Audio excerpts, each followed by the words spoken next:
left lateral DQ. It's this way. This way.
But I would put the right marker right there, and the left lateral centered at the iliac crest. We're at the iliac crest right there, perfect. So I'm gonna have you take a big breath in, and then blow it all the way out. You can actually relax. Sorry, I'm gonna shield you. Okay, take a big breath in, blow it all the way out, and hold it. Beep. I would expose, and I would shoot that at 100 mass. 100 kbp at 50 mass. Okay, you can relax. Now we're going to do our post-evac image. All done with our overheads. We're going to remove the tip. So I am going to remove the clamp. So remove the clamp. And we are going to deflate the cuff. So where it's deflating. And then I'm going to have you take a big breath in. We're going to remove the tip now, okay?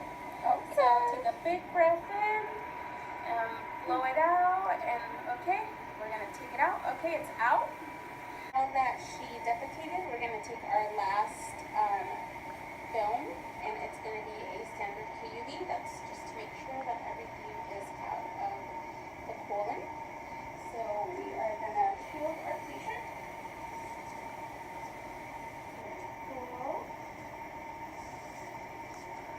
Shielded her, and we're using a 14 by 17. We're going to put our right marker since we're doing our KUV. The central ray is at the iliac crest, so right there, and it is at 40 inches SID. And now I'm going to give you some breathing instructions, okay? And then our technique is going to be between 90 to 100 to 30 to 40 mass. Okay, so I'm going to have you take a big breath in, blow it all the way out, and hold it. Beep. Okay, you can breathe and relax. And then we are all done with that. So I'm going to have you sit up now, and I'm going to give you some instructions, okay? So we're all done with the exam. You did really well. I know it wasn't very comfortable. So when you go to the bathroom, you are going to have some coloring of the stool, which is probably going to be all white because of the barium that we put up there. And then I'm going to have you drink a lot of water. And just plenty of fluids, that way you can drink more, okay? Okay, just keep hydrated and you're all done. Okay, thank you. Now that we are done with that exam, we are gonna review our images, and we are gonna double check that they are of acceptable quality and show any necessary anatomy. This is our AP scout. It's similar to a KUB, so you see all the way from the pubic symphysis to the diaphragm. And this is where the colon lies in these structures, but because You are not able to see the colon due to lack of density. Once the barium is inserted and it coats it, we will be able to see it in the previous images. The importance of this image is to make sure that the patient is prepped and the colon is free of fecal material. If there is fecal material in the colon, it can obstruct and get in the way of any pathology that might be present. This is our PA projection of the large intestine. The PA projection shows the entire colon with the patient prone. The evaluation criteria would be evidence of proper collimation, entire colon including the flexures and the rectum. The vertebral column centers so that the ascending and descending portions of the colon are included, and the exposure technique that shows the entire anatomy. This is our PA axial projection of the large intestine. The PA axial projection best shows the rectal sigmoid area of the colon. The evaluation criteria is evidence of proper collimation, rectal sigmoid area with less superimposition than in PA because of the angulation of the central ray. The transfer colon in both flexures not always included. The exposure technique that shows the entire anatomy. This is the PA oblique projection RAO position. The RAO position best shows the right colic flexure, the ascending portion of the colon, and the sigmoid portion of the colon. The evaluation criteria is evidence of proper collimation, entire colon, right colic flexure less superimposed or open compared with the PA projection, ascending colon, cecum, and sigmoid colon, and the exposure technique that shows the entire anatomy. This is our PA projection LAO position. The LAO position best shows the left colic flexure and the descending portion of the colon. The following should be clearly shown as evidence of proper collimation, entire colon, left colic flexure less superimposed or open compared with the PA projection, the descending colon, and the exposure technique that shows the anatomy. This is a lateral projection, a left lateral projection of the lateral rectum. And the lateral projection best shows the rectum and the distal sigmoid portions of the colon. The evaluation criteria is as follows: evidence of proper collimation, rectal sigmoid area in the center of the image, no rotation of the patient, superimposed hips and femora, superior portion of the colon not included when the rectal sigmoid region is the area of interest, and the exposure technique that shows the anatomy. This is the right lateral decubitus position. The right lateral decubitus position shows an AP or a PA projection of the contrast-filled colon. This position best shows the up medial side of the ascending colon and the lateral side of the descending colon when the colon is inflated with air.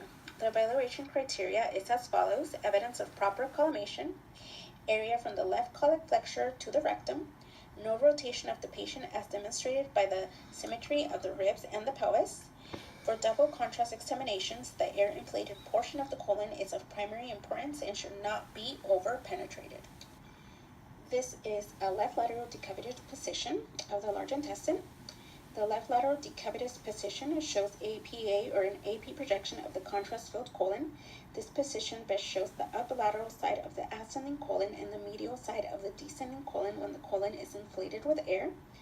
The evaluation criteria is evidence of proper collimation, area from the left colic flexure to the rectum, no rotation of the patient as demonstrated by the symmetry of the ribs and pelvis. And for double contrast examination, the air-inflated portion of the colon is of primary importance and should not be over-penetrated. This is our last image taken. It is taken once the patient has gone to the bathroom and defecated all the barium. And as we can see, there is still some barium in their left. This is a KUB picture, similar as our scout picture that we took at the beginning. This is just to see if there was any barium left in the large colon and intestines. Now that we do see some barium in there, we can let the patient know and give them instructions as to what to expect now that they're going to go home after the exam.